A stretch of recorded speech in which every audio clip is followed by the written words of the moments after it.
Welcome to the Harvesting Justice podcast brought to you by Pro Life San Francisco. My name is Robert, and our guest today is Elisa Martinez from New Mexico Alliance for Life. Thank you so much for joining us. Thanks for having me, Robert. It's Elisa. I've only ever read your name, That's and okay.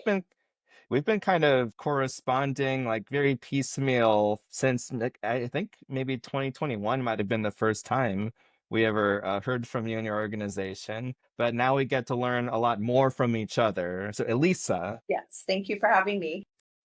I I learned that New Mexico Alliance for Life was started in 2015, and actually just in the months before David Daleiden came out with his undercover work exposing the underbelly of fetal organ solicitation, the criminal element in that field, and just the barbaric nature overall of that process. Pro Life San Francisco was an organization founded in the wake of his expose. So how was it beginning this work? And were you going into fetal tissue research subjects before the summer of 2015? Or what were you kind of focusing on at your founding? Well, that's a great question, Robert. And I know you and I have talked offline previously, just looking at ways that the pro life movement can investigate and bring accountability to the abortion industry at large. And one thing that I've learned over my years working in the pro life movement is that these folks, since they're willing to end the life of innocent human beings up to the moment of birth, there's a potential for them to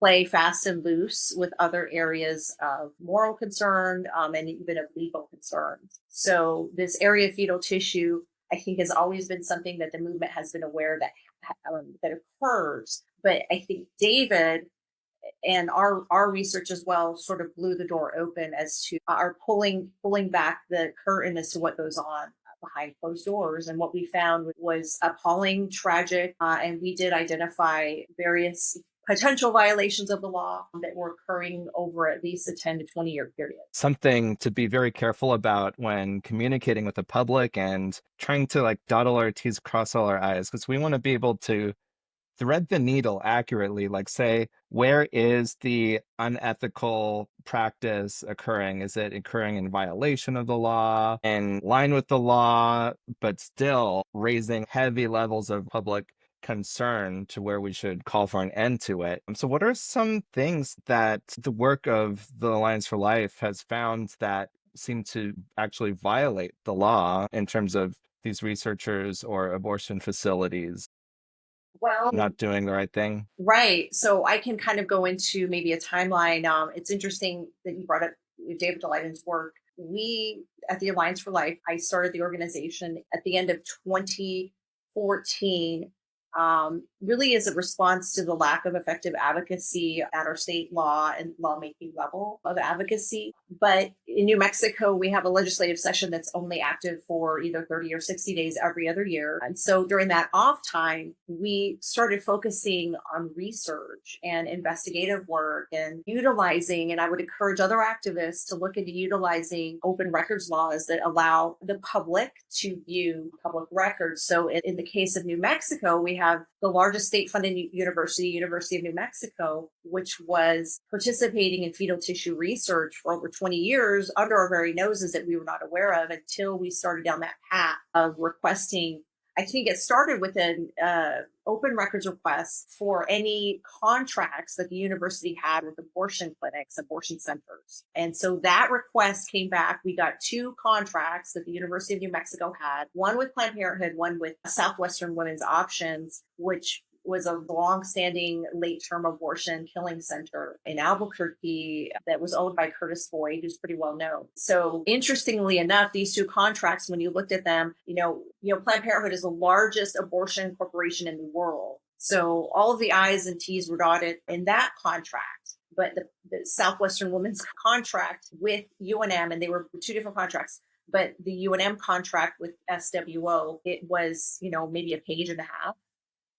And didn't contain a lot of the disclaimers and other language that the Planned Parenthood contract contains. So we kind of went down this path of asking for more information. And that's something that, you and I have discussed in the past. It's just like, you never know what you're going to uncover, but, if there's smoke, there's fire, generally speaking. You'll probably recognize this. This is an example of one of the public That's records that you there guys you go. were uncovered. This was provided to the Alliance for Life by the records officers or custodian at UNM. Correct. Essentially, one of the I believe essentially that was one of, communications. yeah, that was the contract. And as you can tell, it doesn't look anything like a contract, I believe, or this might have been a subsequent, yeah, that was a subsequent document that we asked about fetal tissue. And this in particular is the sample consent form that really sparked some red flags for us, because once we started obtaining more information from them about fetal tissue harvesting, and this is something for your advocacy and for other activists out there, those consent forms, if you can get your hand on a copy of the consent forms, if they're public record, again, there's private abortion killing centers out there that aren't going to have, are going to be subject to the public records law. But in this case, the contract with UNM was how we were able to obtain that. And it was very concerning because there are a couple, we have state statutes and federal statutes that regulate this practice. And so Quick, we can the go into. one of the UCSF ones here for comparison. But as you were saying, it's important for the public to be able to look at the practices in black and white, what they're disclosing. Well, absolutely. Interestingly enough, and it's really unfortunate, this year in New Mexico, because of the work that we've done here, that we've uncovered, this was started in 2015, was our fetal tissue investigation was launched. So it's 10 years ago. Probably went on for 2 years. We worked with the Congressional Select Panel on Infant Lives. We handed over probably, I don't know, hundreds and hundreds of pages of documentation that we had obtained from the University of New Mexico, but some of it we didn't obtain. And this is what was interesting is we started going down this path, getting more and more documents from the university. They had different policies that they published regarding their fetal tissue harvesting program. And basically what the program was is UNM had a contract with Southwestern Women's Options and Curtis Boyd to harvest fetal tissue on one hand. And then on the other hand, the university was sending residents to train at this late term abortion center free of charge. So in a sense, it was part of a quid pro quo on its face that we uncovered. And shortly after exposing that, and another thing that really is important, as much as we don't necessarily believe everything that comes from the mainstream media can be an ally in putting forth valid claims and valid information that you have citations of, especially in the area of the public interest and public institutions. So we were able to work with the Albuquerque Journal, which is the newspaper of record in New Mexico, to publish a lot of these shocking and alarming findings that we had. So once that was brought to light with this quid pro quo between UNM and SWO, that program, they halted the program of sending residents to this abortion center to train. So that was kind of our first victory in the investigation early on. The University of New Mexico's abortion training is an arm of the Ryan Residency Training Program that's based here in San Francisco. Overlaps between the abortion world in your state and our state, and more than just this. So the Ryan Residency Training Program, this is a national program, as I'm sure you're aware of. Many of our listeners may not if they haven't followed us for that long, but there are over 100 locations, including UNM, as we can see right here. And thankfully, Southwestern Women's Options was cut out of Yeah. UNM's Ryan Residency as a location. And is that still the current state of things, actually? As far as we know, it is, because UNM has just gotten smarter and they have expanded their abortion empire in New Mexico through state taxpayer dollars. And it's a whole nother program. But our governor, who is very pro-abortion friendly, she's a radical abortion up to birth activist who has funded a state abortion center to the tune of $10 million just 2 years ago by fiat, signing up of her pen. And then this last legislative session, she did it again. So now we have potentially two $10 million taxpayer funded abortion centers in the works. The first one in Las Cruces, New Mexico, which they do plan to train the next generation of abortionists, which is what the Ryan residency is designed to do. And in my professional opinion, it's also designed to sort of normalize the practice of abortion and healthcare. And that's where you're hearing more and more often this talking point from the pro boards. Abortion is healthcare, right? Well, we know it's not healthcare because they are not treating a disease condition of the body. Pregnancy is a healthy, normal state of the body. So they are trying to normalize elective abortions into healthcare practices. And it starts with this Ryan residency, quite frankly. To say anything on a public platform where someone would have to take my word for it. I want everything I say to be falsifiable. You're Right. able to confirm or correct me. But one private direct message conversation I had on Instagram, this person was pro-choice. They weren't budging on it at all. But I was able to share with them more details about this organ harvesting of aborted babies, and not just organ harvesting. We know from the consent forms that we just pulled up that they're having these solicitation conversations when the mom is still pregnant. Literally, these researchers targeting the moms and babies before there are any fetal remains, before there's any tissue. That child's alive and kicking, and in some circumstances at 24 weeks gestation, even. And this person that I was communicating with, this person who would consider themselves pro choice, a supporter of abortion, of the abortion movement, they were like, no, yeah, that seems suspect to me. That seems like morally unethical. So I think it's just one of the practices of the abortion movement that just can rub a lot of people instinctually the wrong way. It's Well, a useful thing to get around like that. Well, this is something that I can defend when you're targeting moms and babies before the abortion even happens. it really, really, this is a really important point that I think, if anything, that your viewers and listeners out there take away. And it's just that, right? The problem with this whole enterprise of fetal tissue harvesting, aborted baby harvesting of body parts, and we can go into more of the gruesome specifics. But what we were able to do at New Mexico Alliance for Life, really by the grace of God, was to acquire these consent forms that were not in compliance with the law. And the reason they were not in compliance with the law is because federal and our state statutes at the time were very explicit that the who, what, where, when, the nature of the research had to be disclosed to these women, and they weren't doing that. And the reason that they were not doing that, Robert, is that it humanizes the baby. It humanizes the fact that, well, wait a minute, I'm filling out this form here, and it's saying my baby has value, that the life of my baby and my baby's body has value for science and for research. And when the majority of these women are already in conflict going into those abortion centers, they are already feeling pressured or coerced often, that this is going to quicken their conscience. So that is how we were able to expose this whole operation for the fakery that it was, and how they were literally abusing and preying upon women in a vulnerable state was quite evil and disgusting. It's very clear multiple different tiers of unethical behavior. This is something that I found on your site, which goes a level beyond what you were just talking about, where It's supposed this consent form. it's supposed to be an entirely separate consent form. And you're right. Thank you for pulling this up. He wrapped it into all the other consents for the abortion procedure. This is supposed to be a separate form altogether. They're trying to get the documentation for permission of collecting the fetal body parts on the same form or a separate form. What it does is the idea that, well, if I go forward with this abortion, if I continue down this path, something good will come out of it, something positive and beneficial for the world, this specimen for medical research.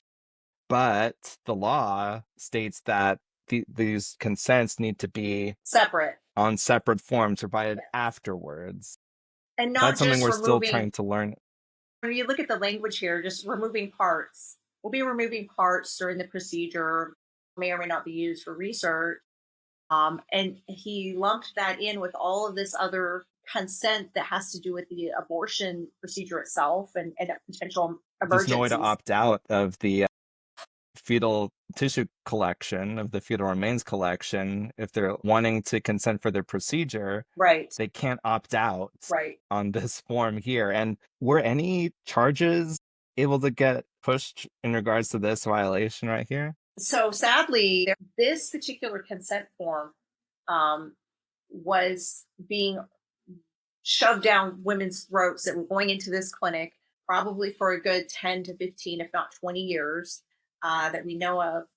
And so, in this process of our investigation, we kept asking for for like a tissue bank records, a journal, any recordings that they had of what and how and when they were receiving these body parts. Well, they never turned that information over to the New Mexico Alliance for Life. However, Congress, based upon largely David Daleidon's investigation on the Congressional Select Panel on Infant Lives in 2016, I'm a very strong believer in God and the Holy Spirit working together, that we had conducted this whole investigation all of 2015 without even knowing about David Daleidon, without even knowing that there would be a select panel on infant lives. We probably had thousands of documents. I have notebooks, 4 or 5 notebooks this size of documents. So we were able to hand those over to the congressional panel. They, by congressional subpoena, finally received this tissue bank record of all the tissue that UNM called the procurement notes. And we did finally publish that on our website, got that over to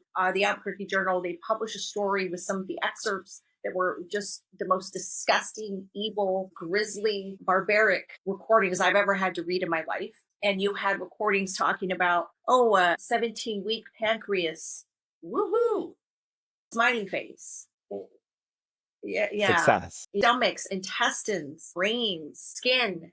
And so this is something that we want to challenge those on the other side to also examine how the humanity of these babies, these human beings, how they're being treated like trash. And for experimentation to choose and pick and sift through livers and hearts.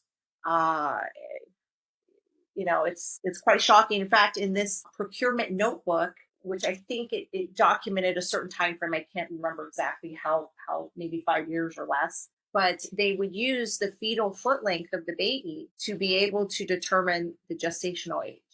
And so it was quite disgusting and evil and shocking, but they were not being forthright with us. Initially, it took a congressional subpoena to obtain those records. Well, getting specific like laboratory research documents, Mhm.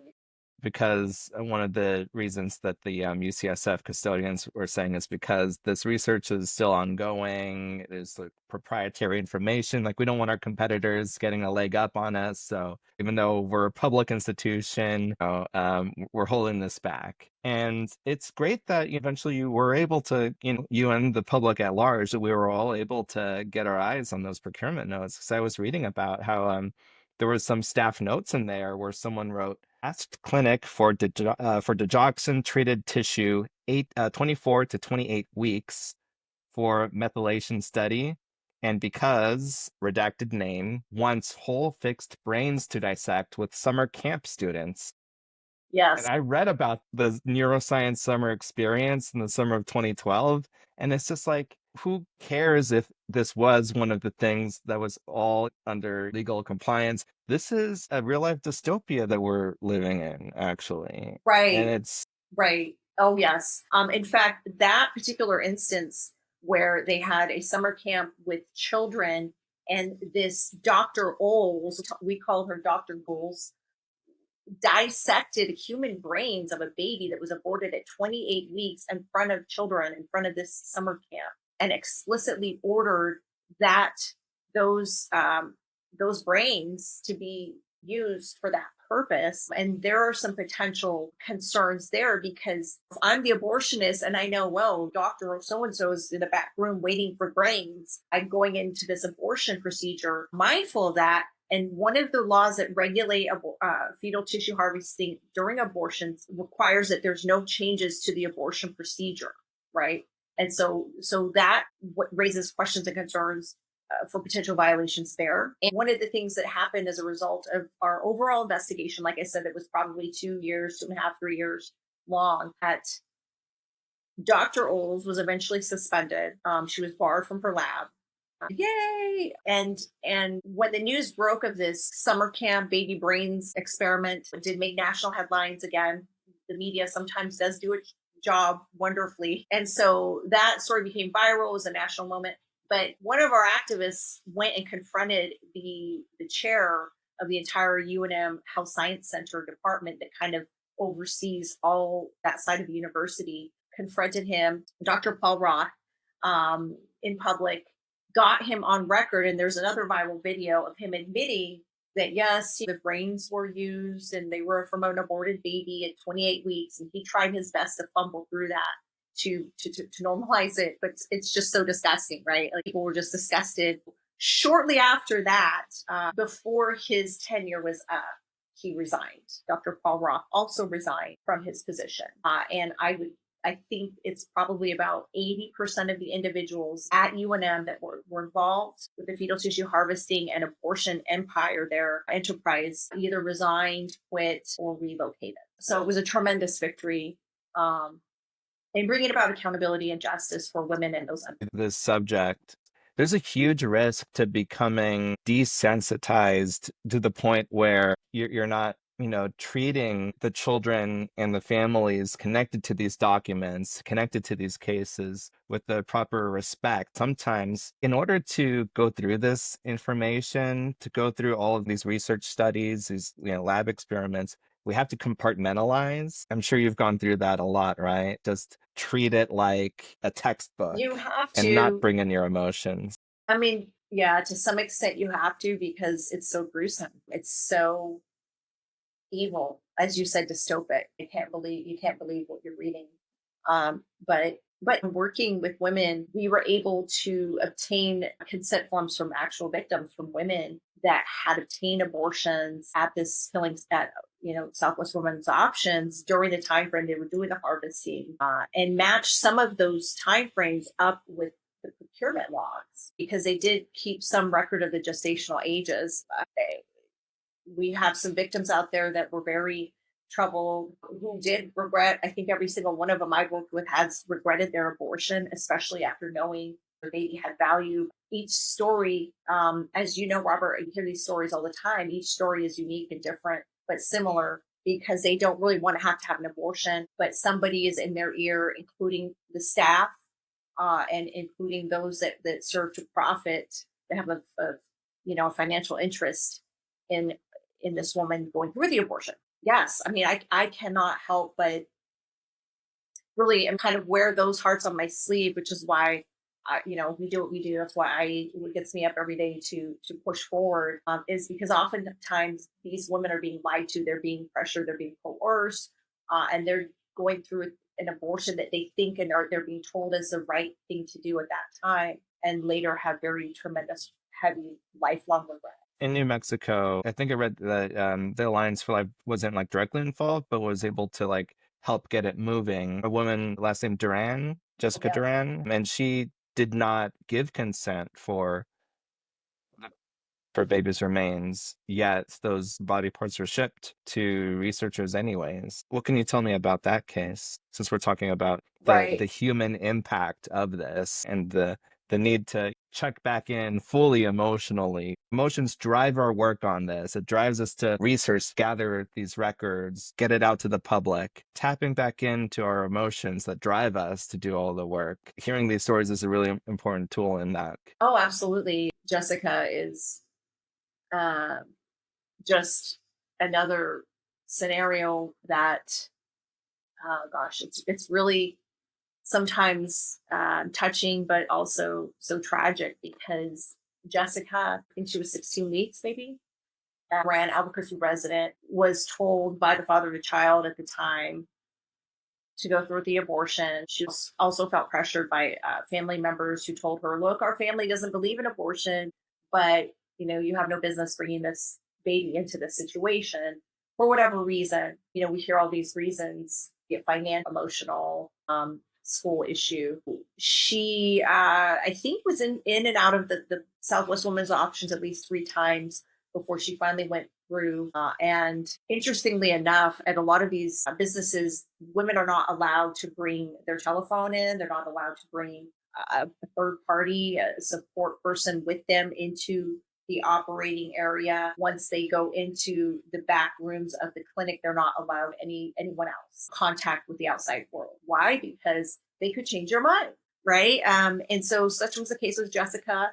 And the most tragic part of this, so she had to leave her cell phone in her car.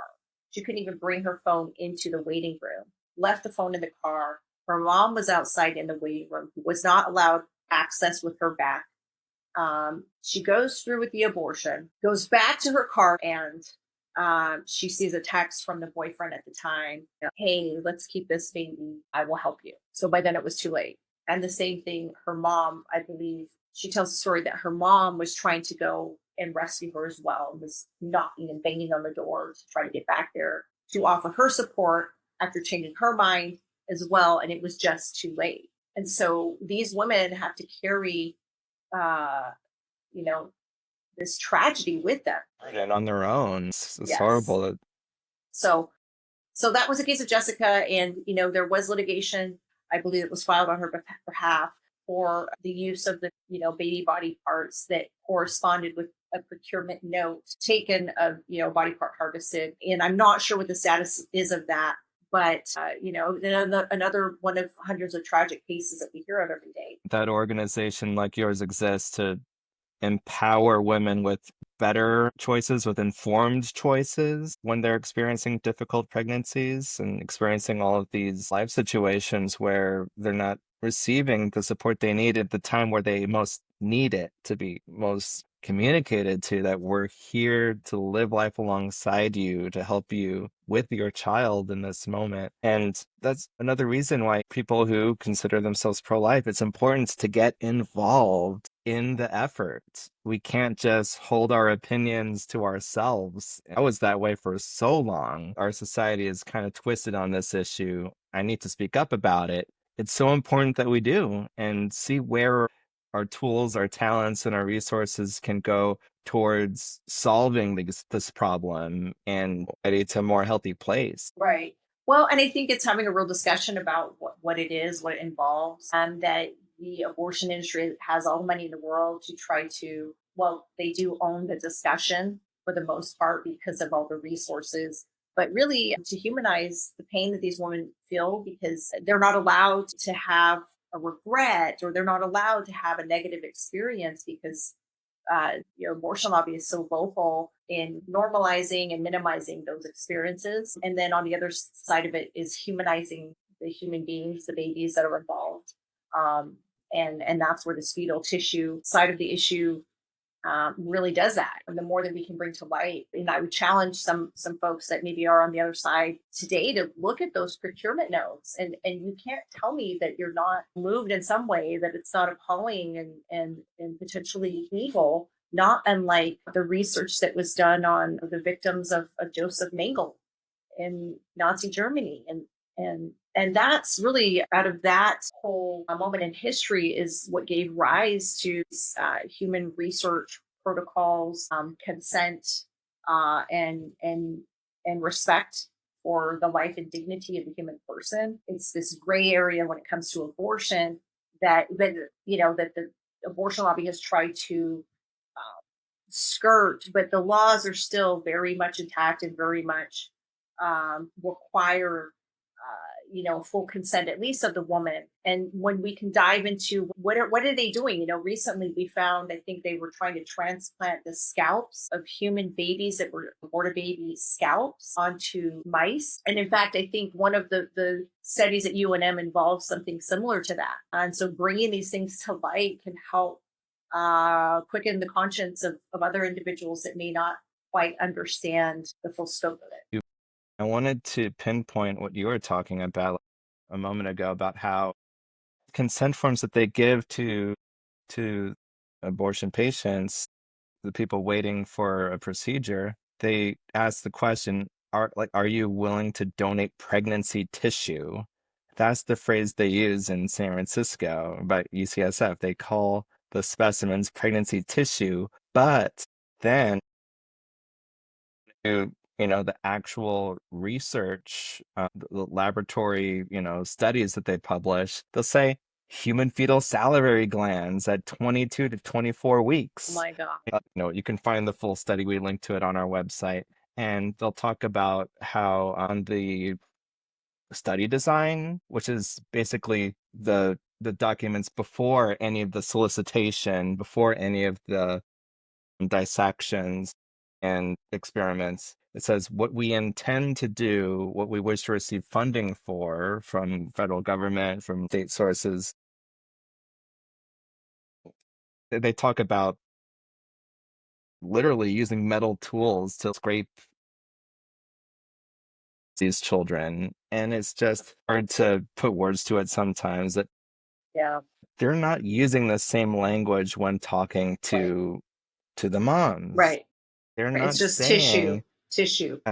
pregnancy tissue versus a child, or pregnancy tissue versus the literal, intestines that they want to use. Sometimes people will say, "Well, you're going too hard on emotion." Well, I feel the problem is sometimes I don't go into emotion enough. It's not something that people should take lightly. No. No, and it's disgusting. I mean, it's quite frankly disgusting, especially when you lump study after study, which is what we experienced in our investigation, because the select panel was only active for 1 year in 2016. So we really had to work around the clock to expose as many of these types of studies. We found some that I believe had, it was like 18 to 24 fetal hearts that were used. And, if you look at, oh gosh, it's planted First ones that I saw this back in 2018. transplanted subcutaneously on the back of a 6 to 8 week old male. A single intact segment. Yeah, they implanted the intestinal organ tissues of these babies under the skin of these lab rats. Being open, like in this particular medical journal article, this study, I didn't see any indication of any law being broken, but I sure see something wrong in this picture here. Well, I This think isn't just bringing something. this to light would be very important.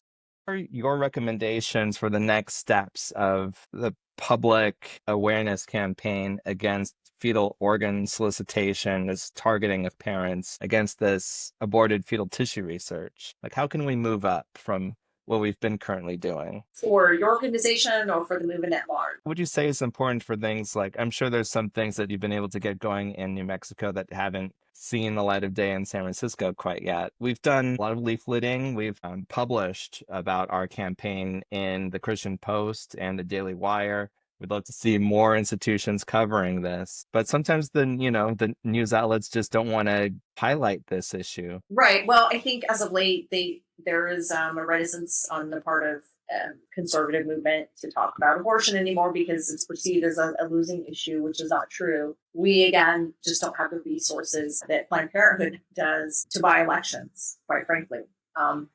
So that is where I believe that we have to continue to build public support. And instead of going into these situations assuming that the world is against us, and maybe sometimes they are, the numbers are in our favor. Across the country, Americans want to see abortion limited to the first trimester, as I said earlier. So you have to go in with that assumption that we are the majority and we have to work towards making abortion unthinkable and unnecessary, but also humanizing the aspect of the human beings that are involved. These are babies. They're moving. They respond to touch at 8 weeks. They have a heartbeat. They, for the most part, until later pregnancy, they don't have the dampeners to dampen their experience of pain. So their experience of pain is greater. They're being dismembered alive in surgical abortions or extracted from their home. They're being orphaned. They are human beings and they have all the human DNA that supports that. That is what the science supports. And that's why they're being coveted for their human qualities in human tissue research. And I think those are discussions that you can have and continuing to bring to light the gruesome and requesting information around that. Like I said, it just started with one contract. We just requested a contract. And then from there, we just kept requesting more information. But be careful, because this past legislative session in New Mexico, the woman who is in charge of the whole abortion family planning department in New Mexico, she is a national figure, former president of Society of Family Planning and other national organizations. Dr. Eve Esky was the expert witness on a bill to completely ban any abortion related information from our New Mexico's inspection of public records law. And that law, yes. That's crazy. So they exempted themselves from public records requests because, of yours truly and the work of a few others here in New Mexico. But, I had to testify against that bill, and the lack of transparency and why are they trying to exempt themselves? And really, it reflects this authoritarian mentality that the pro-abortion lobby has, and I'm sure you've seen it. Their arrogance is only outdone by their ignorance at times, and this heavy-handedness, but also it's their golden cow, their golden calf that they're going to protect at all costs. And so then we have a federal records law, and so we continue to request for information via the federal inspection of open records. But that's how far they've gone here in New Mexico. Be advised. Yeah. The brick wall that we've run up against in our state has been trying to prevail upon the Board of Regents of the University of California system. They have about 11 medical schools in their university system, including UC San Francisco. For several years, we've gone to their board meetings and expecting or hoping for a response, even if it's a debate, them at least putting out a public statement of, we know what these people are saying at our meetings and we disagree because of XYZ. Radio silence. So it's important to be able to continue, if I'm getting what you're saying, continue finding the avenues to get the information and to have more conversations with the public, like something that's could be more long form, more educational, like would you say like a seminar or something along that line might be a good way to get this information into discussion format rather than just leafleting or trying to do public comments to unresponsive officials? Sorry, I don't envy you because I think it's a little bit more liberal out there where you're at. But find partnerships. As you said, there are regional partners, but you can also find local partnerships. We partner often with our state lawmakers, and I'm sure there are a good number of them in California that you can partner with, have seminars with, and educate with as well, because they automatically have a platform, right? So it's a lot harder for you and I to get the media's attention, but these individuals do have a platform, and there are good representatives and senators out there, maybe not at the federal level in California, but at least at the state level, that you can work with, partner with, put on the seminars with, introduce legislation that automatically will get you some buy-in with the media, submitting op-eds, exposing some of the more gruesome aspects. And I think your approach as well in terms of, yes, you don't want to be emotional, but some of this is very emotional. The left always plays into emotions. It's good to be emotional at times, but always factual, which I think you are. And we all strive to be, we all have to be. The truth is damaging enough. We don't have to embellish, unlike the other side that often has to suppress the truth. And I want to say it was I think Augustine or Aquinas, but basically the truth is like a lion, you just have to set it free. And so I would challenge you with continuing that work. Is just exposing the darkness. And everybody listening, you can find the work of New Mexico Alliance for Life, the procurement notes, all of the research and all of the successes that they've had on their website. Go ahead and plug the website real quick. Sure. It's www.nmallianceforlife.org. There is a drop-down box of procurement notes. Read that. Read all of the findings from the select panel as well. Be informed, and we just hope and continue to pray that hearts will be changed, and that we will continue to be empowered to shed a light on the darkness in the area. Thank you, guys. Okay, I'm gonna hit stop here. We can continue talking on the